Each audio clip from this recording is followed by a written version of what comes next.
बच्चों, हम बाजार दर्शन पाठ पढ़ रहे थे और बाजार दर्शन पाठ को ही हम आगे बढ़ा रही हूँ मैं, उसी को हम पढ़ेंगे। हमने देखा था कि बाजार जो है एक जादू है और लेखक जो है उसके दो मित्र हैं जो बाजार गए हैं और एक मित्र जो है बाजार से कई जो है अनावश्यक चीज़ें लेके आए और इसमें जो है अपनी पत्नी की भूमिका को बता रहा है कि भी अगर जो महिलाएं हैं वो खर्चीली हैं और जब भी बाजार जाती हैं तो वो उससे जो है दूर नहीं रह पाती है ना। तो दो प्रकार के व्यक्ति और एक जो मित्र हैं उनके उसको बताया गया कि वो बाजार तो गया लेकिन बाजार से कुछ लेके नहीं आया। और उसका जब उन्होंने सवाल किया कि भाई क्यों आप लेके नहीं आए, तो उसके जवाब में उन्होंने कहा कि सब कुछ क्या है ऐसा लगता है कि खरीद लिया जाए और उससे मन नहीं भरता, इसलिए उनको ये चयन करने में परेशानी हुई कि वो क्या ले और क्या ना ले, है ना। तो उनको ये समझ नहीं आया कि वो क्या ले और क्या ना ले, इसलिए उलझन के अंदर वो कुछ बाजार से नहीं लेके आए। उसी कड़ी में हम जो आगे बढ़ते हैं, पर उस जादू के चक्कर से बचने का एक सीधा सा उपाय है, वह यह कि बाजार जाओ तो खाली मन ना हो। और दूसरा वो कह रहे कि जो बाजार है उसकी जकड़ से बचने का सीधा उपाय ये है कि बाजार जाओ लेकिन खाली मन ना हो, यानी कि जो है मन आपका क्या हो, भरा हुआ होना चाहिए। बाजार तो आप जाओ लेकिन बाजार से क्या हो, आप जो है अपने लिए कुछ ऐसा ले आओ कि जो आपके लिए उपयोगी हो, अनुपयोगी ना हो। मन खाली हो तब बाजार ना जाओ। कहते हैं लू में जाना हो तो पानी पीकर जाना चाहिए। अब लेकर क्या उदाहरण दे रहे कि बाजार जाओ तो मन खाली लेके मत आओ, है ना। और मन खाली लेके आना है तो फिर बाजार ही मत जाओ, क्योंकि अगर लू है और अगर लू का लपटा चल रहा है और उसके अंदर अगर हम पानी पी कर नहीं जाते तो हमें क्या लग जाती है, लू लग जाती है और हम बीमार हो जाते हैं। वैसे ही बाजार एक नशा है। अगर हम बाजार गए और हम कुछ ना लेके आए तो हमारा मन क्या रहता है, दुखी दुखी रहता है। हमको लगता है कि हमने वो चीज़ क्यों नहीं खरीदी। तो बाजार अगर जा रहे हैं आप तो अपने मन को तृप्त करने के लिए भी जो है वहाँ से कुछ लाओ या फिर आप जाओ मत। पानी भीतर हो लू का लूपन व्यर्थ हो जाता है। मन लक्ष्य में भरा हो तो बाजार भी फैला का फैला ही रह जाएगा। तब वह घाव बिल्कुल नहीं दे सकेगा बल्कि कुछ आनंद ही देगा। तब बाजार तुमसे कृतार्थ होगा क्योंकि तुम कुछ ना कुछ सच्चा लाभ उसे दोगे। बाजार की असली कृतार्थता है आवश्यकता के समय काम आना। अब देखिए जो बाजार है उसकी तुलना किससे की गई, लू से की गई। और ये कह रहे अगर पानी अगर भीतर जाता तो लू जो है लू का लूपन क्या हो जाता है, व्यर्थ हो जाता है। यानी कि जो है गर्मी अगर हमारे पास आ रही है और हमने पानी पिया है तो हमको लू नहीं लगती। उसी प्रकार अगर मन में लक्ष्य भरा हो तो बाजार की भी फैला के फैला ही रह जाएगा। अगर हमारा लक्ष्य है कि भाई हमको सिर्फ यही चीज़ खरीदनी है, हमने सेलेक्टेड चीज़ें खरीदी है और हमारा मन तृप्त हो गया, तब क्या हो जाएगा, बाजार भले कितना भी बड़ा हो तो आपका मन क्या होगा, दुखी नहीं होगा, आप निराश नहीं होंगे और तब वह घाव बिल्कुल नहीं दे सकेगा। और बाजार जो है उस स्थिति में आपको कोई भी घाव नहीं देगा कि भाई आपको मन में परेशानी होगी कि हम ये चीज़ नहीं खरीद पाए, तो ऐसी स्थिति नहीं होगी, बल्कि कुछ आनंद ही देगा। और बल्कि क्या होगा, बाजार हमको क्या देगा, कुछ आनंद ही देगा कि भाई हाँ वो चीज़ देखी बड़ी खूबसूरत लग रही, बस इतने ही हमारे मन में रहेगा, हमारी उसको खरीदने की लालसा नहीं होगी। तब बाजार तुमसे कृतार्थ होगा क्योंकि तुम कुछ ना कुछ सच्चा लाभ उसे दोगे। और अब जो है बाजार कब कृतार्थ होगा, जब हम उसके लिए कुछ उपयोगी लाभ देंगे। जैसे कि अगर हमने आवश्यक चीज़ खरीदी तो बाजार हमारे लिए क्या है, लाभार्थ है, लाभ दे रहा है हमको। लेकिन हमने अनावश्यक चीज़ खरीदी, बाजार गए तो वो हमारे लिए क्या होगा, अच्छा साबित नहीं होगा। बाजार की असली कृतार्थता है आवश्यकता के समय काम आना। और बाजार हमारे लिए कब उपयोगी है, सबसे ज़्यादा जब हमारे को जरूरत है और उस समय बाजार काम आया, तब बाजार की क्या है, कृतार्थता है। यह एक अंतर चिन्ह लेना बहुत ज़रूरी है। मन खाली नहीं रहना चाहिए, इसका मतलब यह नहीं कि वो मन बंद रहना चाहिए। जो बंद हो जाएगा वह शून्य हो जाएगा। अब ये कह रहे हैं कि इसका एक अंतर चिन्ह ये है कि मन खाली नहीं रहना चाहिए इंसान का, और मन खाली रहेगा इसका मतलब ये है कि वो मन क्या है, बंद हो गया। और मन को क्या है, हमेशा बंद नहीं रहना चाहिए। अगर मन बंद हो जाएगा तो वो क्या हो जाएगा, शून्य हो जाएगा। भाई हमारा दिल अगर किसी चीज़ को लेकर जो है एकदम से बंद हो गया कि हमारे पास पैसा है ही नहीं, तो फिर हमें सब चीज़ें निरर्थक लगने लगती, सबकी ओर हमारा निराशावादी दृष्टिकोण पैदा हो जाता। तो मन को क्या है, एक समायोजित करके हमें चलाना चाहिए। और मन को जो है प्रत्येक चीज के लिए जो है उत्साहित रखना चाहिए, लेकिन उसका एक दायरा भी होना जरूरी है। शून्य होने का अधिकार बस परमात्मा का है जो सनातन भाव से संपूर्ण है। लेखक कह रहे हैं कि शून्य होने का जो अधिकार है वो सिर्फ किसको है, भगवान को है, परमात्मा को है। शेष सब अपूर्ण है, इससे मन बंद नहीं रह सकता, सब इच्छा का निरोध कर लोगे, यह झूठ है। और अगर इच्छा निरोध स्तप का एक ऐसा ही नकारात्मक अर्थ हो तो वह तब क्या होगा, झूठ है। लेखक कह रहे हैं कि सब इच्छाओं का निरोध कर लेना यह झूठ है, और अगर सारी इच्छाएं पूरी हो जाए तो ऐसा ही एक नकारात्मक अर्थ और होगा, वह तब झूठ है कि भाई हमारी सारी इच्छा पूरी हो गई। रईस आदमी है, उसकी भी कोई ना कोई इच्छा अधूरी रहती होगी, तो सारी इच्छाएं पूरी हो जाए, ये तो सबसे बड़ा झूठ है ना। वैसे तब की राह रेगिस्तान को जाती होगी, मोक्ष की राह वह नहीं। और अब जो लेखक कह रहे जो तप है उसकी राह कहाँ जाती होगी, रेगिस्तान की गर्मी की ओर जाती होगी, और मोक्ष की राह क्या है, वहाँ नहीं जाती होगी। ठाट देकर मन को बंद कर रखना झड़ता है। और अब जो है लेखक कह रहे हैं जो ठाट है उसको देकर मन को बंद रखना क्या है, एक झड़ता है। लोभ की जीत है और आदमी की हार। अब जो कह रहे हैं कि जो लोभ है, लालच है, उसकी जीत होती है इंसान की, और आदमी की क्या हो जाती है, हमेशा हार हो जाती है। इसलिए हमें क्या होना चाहिए, लोभी कभी नहीं होना चाहिए, है ना। क्योंकि जो है लोभ के कारण इंसान को आपने कई दफ़ा बर्बाद होते हुए भी देखा होगा। तो लोभ की हमेशा जीत होती है, और जबकि मनुष्य जो है आदमी की हार हो जाती है। आँख अपनी फोड़ डाली तब लोभनीय के दर्शन से बचे तो क्या हुआ, ऐसा क्या लोभ मिट जाएगा। और कौन कहता है कि आँख फूटने पर रूप दिखना बंद हो जाएगा। क्या वो कह रहे हैं कि जो आँख है वो अपनी फोड़ डाली तब लोभनीय के दर्शन से क्या होगा, बच जाएंगे, है ना। ऐसा क्या लोभ मिट जाएगा। और कौन कहता है कि आँख फूटने पर दिखना बंद हो जाएगा। भाई कौन कह रहा है कि जो आँख फूट गई एक बार तो दिखना बंद हो जाएगा, ऐसा नहीं है। मन की जो मस्तिष्क की आँखें हैं उससे हम कुछ सब कुछ समझ सकते हैं और देख सकते हैं। क्या आँख बंद करके ही हम सपने नहीं लेते, और वे सपने क्या चैन भंग नहीं करते। और अब जो है लेखक कह रहे हैं कि भाई आँख फूट गई इसका मतलब हम देख नहीं सकते, लेकिन हम सपने तो आँख बंद करके देखते हैं, फूटी हुई आँखों से देखते हैं। भाई आँख बंद है इसका मतलब कुछ नहीं दिख रहा, तो वो जो सपने हम देख रहे हैं क्या वो हमारी चैन सुकून को भंग नहीं करते। भाई हमने सपना देखा कि रात को जो है हम कल घूमने जा रहे हैं, तो बंद आँखों में देखा था, और वो हमें वो बार बार जो है उसी ओर हमारा ध्यान बटाता रहता है कि हमें कल घूमने जाना, तो हमने खुली आँखों से सपना नहीं देखा, बंद आँखों से सपना देखा था। तो यहाँ पर जो है सपने की बात हो रही है कि जो आँख बंद करके हमने देखा वो हमारी चैन को भंग करता है। इससे मन को बंद कर डालने की कोशिश तो अच्छी नहीं। वह अकारत है, यह तो हट वाला होगा, शायद हट ही हट है, योग नहीं है। इससे मन क्रश भले ही हो जाए और पीला और असक्त जैसा विद्वान का ज्ञान, वह मुक्त ऐसे नहीं होता। इससे वह व्यापक की जगह संकीर्ण और विराट की जगह शुद्र होता है। इसलिए इसका रोम रोम मूंद कर बंद तो मन को करना नहीं चाहिए। और लेखक कह रहे हैं कि जो हट है, अब वो लेखक कह रहे हैं कि जो मन है उसको बंद कर डालने की कोशिश अच्छी नहीं होती, और वह क्या होता है, अकारत होता है और हट वाला योग है। शायद हट ही हट है, हट मतलब जीद ही जीद है। अगर हमने अपने मन को मार लिया तो वो क्या है, एक जिद का पात्र है। और अगर हम किसी चीज़ के ऊपर अट्रैक्ट भी हो रहे हैं, आकर्षित भी हो रहे हैं, तो वो क्या है, वो हमारी हट धर्मिता है, वो कोई योग नहीं है। और लेखक क्या कर रहे हैं, जो इससे मन है वो क्या हो जाए, क्रश भले हो जाएगा, पीला और असक्त जैसे विद्वान का ज्ञान, वह मुक्त ऐसे नहीं होता। इससे वह व्यापक की जगह संकीर्ण और विराट की जगह शुद्र होता है। और अब जो है लेखक कह रहे हैं जो हमारा मन है वो क्या है, किसी भी चीज़ से मुक्त नहीं होता। इसके बजाय वो क्या होगा कि जो है व्यापक की जगह, मन बढ़ने की जगह क्या हो जाएगा, छोटा हो जाएगा, और विराट की जगह शुद्र हो जाएगा।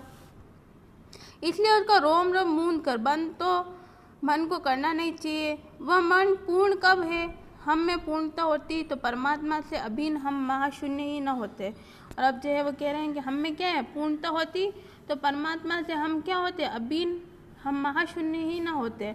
और वो कह रहे हैं आगे, अपूर्ण है, इसी से हमें सच्चा ज्ञान सदा इसी अपूर्णता के बोध को हम में घेरा करता है।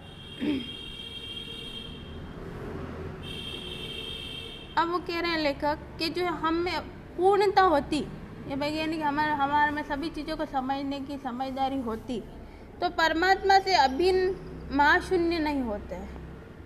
भाई ये भगवान जो सोचते हैं उसके दृष्टिकोण से क्या होता है, महाशून्य नहीं होते। भाई हम बिल्कुल जो है हम समझदार, हमको कुछ समझ नहीं आता, ऐसे व्यक्ति नहीं होते हम, है ना। अपूर्ण है, इसी से हम क्या है, हम हैं, और जो अधूरापन है उसी के कारण हम जो है अलग हैं, हम हैं अपने आप में हैं, है ना। सच्चा ज्ञान सदा इसी अपूर्णता के बोध को हम में गहरा करता है। और अब वो कह रहे हैं कि जो सच्चा ज्ञान है वो सदा जो है इसी अपूर्णता से क्या करता है, हमारे बोध को गहरा करता है। सच्चा कर्म सदा इस अपूर्णता की स्वीकृति के साथ होता है। अतः उपाय कोई वही हो सकता है जो बालात मन को रोकने को न कहे, जो मन को इसलिए सुने क्योंकि वह अप्रयोजनीय रूप में हमें नहीं प्राप्त हुआ है। हाँ, मन माने पन की छूट मन को न हो क्योंकि वह अखिल का अंग है, खुद कुल नहीं है। और अब वो क्या कह रहे हैं कि जो मन है उसको रोकने को हमें नहीं कहना चाहिए, जो मन को इसलिए सुने क्योंकि वह अप्रयोजनीय रूप में हमें प्राप्त नहीं हुआ। अगर कोई व्यक्ति जो है मन के कुछ सुनता है तो वो इसलिए मन को नहीं सुने कि हमको कुछ प्राप्त नहीं हुआ, वो मन की इसलिए भी सोचे कि हमें कुछ प्राप्त करना है ना। खुद कूल नहीं है, मन मानेपन की छूट मन को ना हो, और जो है हमारे मन को इतनी मन मानेपन की छूट नहीं होगी जो है मर्जी आ रही जो हम काम कर रहे हैं। हमें जो है मन को भी क्या करना चाहिए, अपने जो है दायरे के अंदर रखना चाहिए क्योंकि वह अखिल का अंग है, खुद कूल नहीं। और अब जो है वो कह रहे हैं कि जो हमारे अखिल जो हमारा जो पूरा विश्व उसका वो अंग है, कोई किनारा नहीं है मन कि ठहर जाए, है ना, कूल का अंग नहीं है वो। तो इसलिए जो मन है उसको क्या रखना चाहिए, अपने आप में सीमित रहना चाहिए। अब आगे कहते हैं कि पड़ोस में एक महानुभव रहते हैं जिनको लोग भगत जी कहते हैं, चूरन बेचते हैं, ये काम करते हैं, जाने उन्हें कितने बरस हो गए, लेकिन किसी एक भी दिन चूरन से उन्होंने 6 आने पैसे से ज़्यादा नहीं कमाए। लेखक के घर के बाद में भगत जी नाम के एक व्यक्ति रहते हैं और वो क्या बेचते हैं, चूरन बेचते हैं। और लेखक कह रहे हैं किसी भी दिन वो पैसे कमाते हैं, बेचते हैं, लेकिन 6 आने से ज़्यादा, उस समय आना शब्द चलता था, है ना, रुपया नहीं चल के आना चलता था, तो उन्होंने कह रहे हैं किसी भी दिन उन्होंने 6 आने से ज़्यादा पैसे नहीं कमाए। चूरन उनका आसपास सरनाम है। और अब जो है लोग बाग उनको क्या है, चूरन जी के नाम, भगत चूरन जी के नाम से जो है पुकारते हैं। उन भगत जी नाम है उनका, लेकिन चूरन बेचने के कारण उनको क्या है, चूरन जी के नाम, सरनेम के नाम से लोग उनको जानते हैं और खुद खूब लोकप्रिय है। कई व्यवसाय गुर पकड़ लेते हैं और उस पर चलते तो आज खुशहाल क्या मालामाल होते। और अब वो कह रहे हैं कि वो बहुत लोकप्रिय व्यक्ति चूरन भगत जी जो हैं। और वो कह रहे हैं लेखक कि अगर वो कभी जो है कोई अच्छा सा बिजनेस करने का, व्यवसाय करने का अगर गुर सीख लेते हैं तो क्या होता है, आज वो बहुत मालामाल होते। क्या कुछ उनके पास ना होता। इधर 10 वर्षों से मैं देख रहा हूँ कि उनका चूरन हाथों हाथ बिक जाता है, पर वह ना उसे थोक देते हैं ना व्यापारियों को बेचते हैं। और अब वो कह रहे हैं कि रोज जो उनका चूरन है वो हाथों हाथ बिक जाता है, ये भी वो देख रहे हैं 10 सालों से, है ना। तो अब वो ये भी नहीं कि जो चूरन का काम करे उसको भी वो थोक व्यापार में बेचे, है ना, भाई कि बड़े स्तर पे कोई काम करे, ऐसा भी वो नहीं करते, बस जितना कमाते उतने में रोज चला रहे हैं। पेज की ऑर्डर कोई नहीं लेते, और अब जो है कोई ऑर्डर भी नहीं लेते, भाई उनके चूरन बहुत प्रसिद्ध है, वो खुद भी बहुत फेमस है, लेकिन वो ना तो किसी व्यापारी को बेचते हैं, ना कोई ऑर्डर लेते हैं, ना कुछ और करते हैं। बंदे वक्त पर अपने चूरन की पेटी लेकर घर से बाहर हुए नहीं कि देखते देखते 6 आने की कमाई उनकी हो जाती है। और अब वो कह रहे हैं भाई जो है पेटी लेके जैसे वो चूरन बेचने निकलते तो हाथ देखते देखते उनका सारा चूरन क्या हो जाता, बिक जाता, और 6 आने की उनकी कमाई हो जाती। रोज़ जो है 6 आने वो रोज़ जो है कमाते थे। लोग उनका चूरन लेने को उत्सुक जो रहते हैं, चूरन से भी अधिक शायद वह भगत जी के प्रति अपनी सद्भावना का देह देने को उत्सुक रहते हैं। और अब जो है चूरन लेने के लिए तो लोग उत्सुक रहते हैं, साथ में जो है सद्भावना का परिचय भी जो है भगत जी के प्रति जो है लोगों का है। और सद्भावना के कारण जो है लोग क्या करते रहते हैं, प्रतिदिन उनसे क्या है चूरन लेने को उत्सुक रहते हैं। पर 6 आने पूरे हुए नहीं कि भगत जी बाकी चूरन बालकों को मुफ्त बांट देते हैं। और अब वो कह रहे हैं 6 आने जैसे ही पूरे होते हैं और 6 आने पूरे होते ही क्या करते हैं भगत जी, जो बाकी का जितना भी चूरन बचता है वो किसको बांट देते हैं, मुफ्त में बच्चों को बांट देते हैं। कभी ऐसा नहीं हुआ कि कोई उन्हें 25वां पैसा भी दे सके, कभी चूरन में लापरवाही नहीं हुई और कभी रोग होता भी मैंने उन्हें नहीं देखा। और अब जो है वो कह रहे हैं कि कभी ऐसा नहीं हुआ कि जो 25वां पैसा कोई लोग उनको दे दे, 6 आने से ज़्यादा जो है वो नहीं लेते लोगों से, ठीक है, 6 आने जितने भी पैसे कमाई होती है उसके बाद वो चूरन दे देते हैं और आगे वो बढ़ जाते थे। और कभी भी कोई चूरन बेचने में उनकी लापरवाही नहीं होती कि भाई घटिया किस्मों का चूरन बेचते। और कभी भी लोग जो है बीमार होते हुए भी लोगों ने उनको नहीं देखा। आगे देखिए। और तो नहीं, लेकिन इतना मुझे निश्चय मालूम होता है कि इन चूरन वाले भगत जी पर बाजार का जादू नहीं चल सकता। और अब वो कह रहे हैं जो ये चूरन वाले भगत जी है उनके ऊपर क्या है, बाजार का जादू नहीं चल सकता, क्योंकि वो खूब पैसे कमाने की लालसा में जो है अधिक मात्रा में चूरन बनना और फिर बाजार में जाके बेचने लगा, तो जो है बाजार का जादू उनके ऊपर नहीं चलता। कहीं आप भूल कर ना बैठिएगा, इन पंक्तियों को लिखने वाला मैं चूरन नहीं बेचता हूँ। और अब जो है लेखक कह रहे हैं कि भाई भला ये नहीं ये भूल मत जाना कि कहीं मैं ही जो है चूरन वाले भगत जी हूँ, मैं खुद ही जो है ये लिखने बैठ गया हूँ ना, क्योंकि मैं चूरन नहीं बेचता हूँ। जी नहीं, ऐसा हाल की बात भी नहीं सोचेगा। ये समझेगा कि लेख के किसी भी मान्य पाठक को चूरन वाले को शेष बताने की मैं हिम्मत कर सकता हूँ। और अब लेखक कह रहे हैं जो ये समझना है हम लोगों को कि जो लेख है, जो लिखा है लेखक ने, वो किसी भी मान्य पाठक से उस चूरन वाले को क्या है शेष बताने की हिम्मत करता है। क्या जाने उस भोले आदमी को अक्षर ज्ञान तक भी है या नहीं। और अब वो कह रहे हैं भगत जी के बारे में, जो भगत जी हैं, हो सकता है लेखक कह रहेंगे उनको जो है अक्षर ज्ञान नहीं हो, बहुत भोले वाले हो वो, इसीलिए जो है वो जितना उनको मिलता है डेली का बस उससे ज़्यादा वो आगे नहीं बढ़ते। हो सकता है पैसे बहुत सारे उनको कमाने की लालसा ना हो, बहुत सारे पैसे जो है खरीद रखने का जो है उनको पता नहीं हो, ऐसा उनको कुछ भी पता नहीं हो।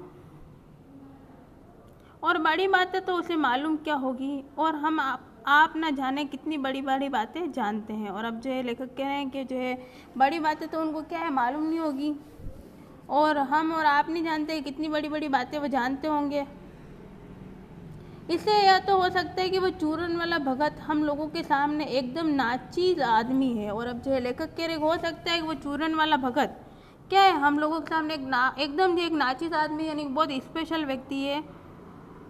लेकिन आप पाठकों की विद्वान श्रेणी का सदस्य होकर भी मैं स्वीकार नहीं करना चाहता हूँ कि उस अबदार्थ प्राणी को वह प्राप्त है जो हम में से बहुत कम को शायद प्राप्त है। और अब वो कह रहे हैं जो है उस व्यक्ति को वो सब प्राप्त है जो हम में से बहुत कम लोगों को शायद प्राप्त होगा। उस पर बाजार का जादू वार नहीं कर पाता, माल बिछा रहा रहता है। और अब वो कह रहे हैं जो है वो व्यक्ति है उस पर क्या है बाजार का जादू वार नहीं कर पाता वो, और जो है नहीं जो है वो माल बिछा रहता है, उसका मन अडिंग रहता है, पैसा उससे आगे होकर भीख तक मांगता है कि मुझे लो। और अब जो है वो व्यक्ति जो है भगत जी, उनकी स्थिति ऐसी कि चूरन की बहुत वैल्यू हो, तो पैसा तो खुद उनसे भीख मांगते कि मुझे ले लो, लेकिन वो जो है 6 आने से आगे नहीं बढ़ते, चूरन को आगे बेच देते हैं ना, बाकी का चूरन जो है मुफ्त में बांट देते हैं। तो जो है बाजार का जो जादू है वो भगत जी पर हावी नहीं है, वो जो है अपने एक दायरा सीमा में लिपटे हुए हैं। लेकिन उसके मन में पैसे पर दया नहीं समाती। वह निर्मम व्यक्ति पैसे को अपने आहार्त घर में बिलकता ही छोड़ देता है। और वो कह रहे हैं कि जो एक निर्मम व्यक्ति की तरह है वो, कि पैसे को क्या बिलकता ही छोड़ देता है, वह जरूरत है उतना पैसा कमा लिया, देन जो बाकी जो है वो जो है अपना मस्त रहो। ऐसे आदमी के आगे क्या पैसे की व्यंग शक्ति कुछ भी चलती होगी, क्या वह शक्ति कुंठित रहकर सलज ही ना हो जाती होगी। और लेखक कह रहे हैं जो ऐसा जो आदमी है उसके आगे जो है पैसे की कोई भी व्यंग शक्ति कुछ भी नहीं चलती होगी, और वो जो शक्ति है वो क्या है कुंठित रहकर सलज ही ना हो जाती होगी, यानी कि वो जो है शक्ति वो क्या है अधूरी सी रह जाती होगी। पैसे की व्यंग शक्ति की सुनिए, वह दारुण है। मैं पैदल चल रहा हूँ कि पास ही धूल उड़ती निकल गई मोटर। और अब जो है कह रहे हैं जो पैसे की व्यंग शक्ति को अगर हमें देखना है तो ये देखिए कि जो है वो पैदल चल रहे थे और पास से धूल उड़ाती हुई क्या निकल गई, गाड़ी निकल गई। आपको पता है ना, हम जब सड़क पे चल रहे थे तो जो बढ़िया कारों के अंदर बैठे हो तो लोग जो सड़क पे चलने वाली वैल्यू नहीं समझते, कीचड़ उड़ा के धूल उड़ा के उन पर चले जाते हैं ना। और इधर हम भगत जी की बात करें तो पैसा उनके सर जो है धोख देने आ रहा है खुद ही, लेकिन वो लेना नहीं चाहते, वो अपने जो है दायरे में लेना चाहो। दूसरी ओर लेखक जो है गाड़ी वाले की जो है तुलना उनसे कर रहे हैं। वह क्या निकली मेरे कलेजों कौन थी, एक कठिन व्यंग की लिंक ही आर्क से पार हो गई, जैसे किसी ने आंखों में उंगली देकर दिखा दिया हो कि देखो उसका नाम है मोटर और तुम उससे वंचित हो। लेखक कह रहे हैं भाई जो है उस मोटर गाड़ी वाले ने एक आईना सा दिखा दिया लेखक को, कि वो आंखों से जो है उंगली देकर जो है दिखा दिया कि भाई जो है व्यंग करते हुए कि देखो कि वो गाड़ी है ना, ये मोटर है और तुम्हारे पास वो नहीं, तुम उससे वंचित हो, है ना।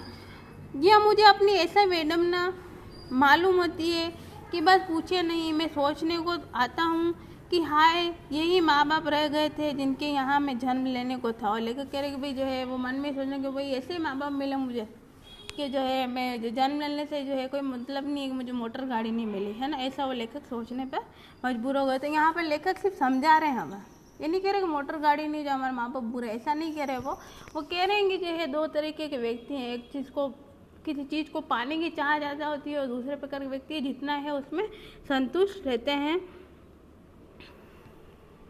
क्यों ना मैं मोटर वालों के यहाँ हुआ, उस व्यंग में इतनी शक्ति धरा में मुझे अपने सगों के प्रति कृतज्ञ कर सकती है। और अब जो है ये जो व्यंग है ना कि मेरे पास मोटर गाड़ी होती है और मोटर गाड़ी वाले के ही पैदा होता है, ये जो व्यंग है वो हमें क्या कर सकता है, अपने माता पिता के प्रति जो है कृतज्ञ बना सकता है, यानी कि उसका उपकार नहीं मानने वाला बना सकता है। तो लेखक कह रहे हैं कि जो चकाचौंध है वो चकाचौंध हमको जो है अच्छा और बुरा दोनों तरीके का बना सकती है, वो हमारी समझ पर निर्भर करता है। तो आज के लिए बच्चों इतना ही, अगली क्लास में हम इसको और पढ़ेंगे।